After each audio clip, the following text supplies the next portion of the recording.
ഇനി നമ്മൾ പറയുന്നത് നെറ്റ്വർക്ക് ലെയറിനെ കുറിച്ചാണ്.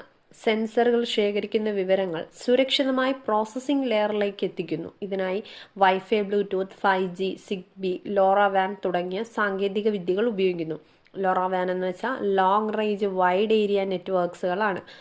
അപ്പോൾ ഇതൊക്കെ ഉപയോഗിക്കുന്നു. Next edge and processing layer ആണ് അല്ലേ. നമ്മൾ ആദ്യമേ പഠിച്ചത് ഏതായിരുന്നു?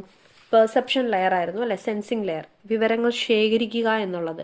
ഇനി ആ ശേഖരിച്ച വിവരങ്ങൾ എന്ത് ചെയ്യുന്നു? സെൻസറുകൾ ശേഖരിക്കുന്ന വിവരങ്ങളെ സുരക്ഷിതമായ പ്രോസസ്സിംഗ് ലെയറിലേക്ക് എത്തിക്കുന്നത് നെറ്റ്വർക്ക് ലെയറുകളാണ് അല്ലെ. ഈ നെറ്റ്വർക്ക് ലെയറുകൾ എത്തിച്ച ആ ഒരു ശേഖരിച്ച അസംസ്കൃത വിവരങ്ങളെ വിശകലനം ചെയ്ത് ഉപയോഗപ്രദമായ വിവരങ്ങളാക്കി മാറ്റുന്നത് എഡ്ജ് ആൻഡ് പ്രോസസ്സിംഗ് ലെയറുകളാണ്. ഉദാഹരണത്തിന് സ്മാർട്ട് സെക്യൂരിറ്റി ക്യാമറകൾ ദൃശ്യങ്ങൾ തത്സമയം പരിശോധിച്ച് അപകടങ്ങൾ കണ്ടെത്താനായിട്ട് സഹായിക്കുന്നുണ്ട് അല്ലേ. അതാണ് ഇവിടെ പറയുന്നത്. നെക്സ്റ്റ് ആണ് ആപ്ലിക്കേഷൻ ലെയറുകൾ. എന്താണത്?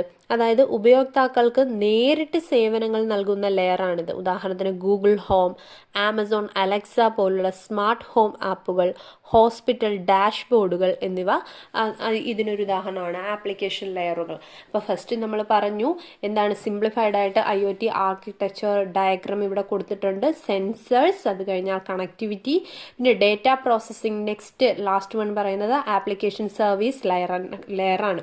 അപ്പോൾ ഇതൊന്ന് നോക്കി വെച്ചേക്കുക. നെക്സ്റ്റ് നമ്മൾ പറയാൻ പോകുന്നത് ടെക്നിക്സ് ഫോർ IoT. അതിന് IoTയുടെ ടെക്നിക്സുകളെ കുറിച്ചിട്ടാണ് പറയുന്നത്.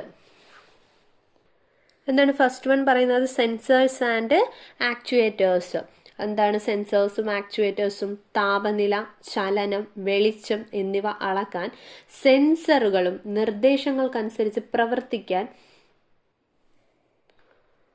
ആക്ച്വേറ്ററുകളും സഹായിക്കുന്നുണ്ട്. ഉദാഹരണത്തിന് വാതിൽ ലോക്ക് ചെയ്യുക എന്നൊക്കെയുള്ള ഒരു കമാൻഡ് പറയുകയാണെങ്കിൽ അത് അതേപോലെ അനുസരിക്കാനായിട്ട് സെൻസറുകളോ ഇപ്പം നിർദ്ദേശങ്ങൾ പറയുന്ന ആക്ച്വേറ്ററുകളാണല്ലേ. അത് വാതിൽ ലോക്ക് ചെയ്യുക എന്നൊക്കെ പറയുമ്പോൾ ആക്ച്വേറ്ററുകളൊക്കെ സഹായിക്കുന്നുണ്ട് എന്നാണ് പറയുന്നത്.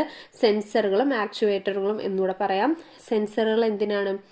താപനില, ചലനം, വെളിച്ചം എന്നിവ അളക്കാൻ സെൻസറുകൾ ഉപയോഗിക്കുന്നുണ്ട്. ആക്ച്വേറ്റേഴ്സ് ആണെങ്കിലോ നിർദ്ദേശങ്ങൾക്കനുസരിച്ച് പ്രവർത്തിക്കാൻ ആക്ച്വേറ്റേഴ്സുകൾ സഹായിക്കുന്നുണ്ട്. ഇതെന്താണ് പറയുന്നത്?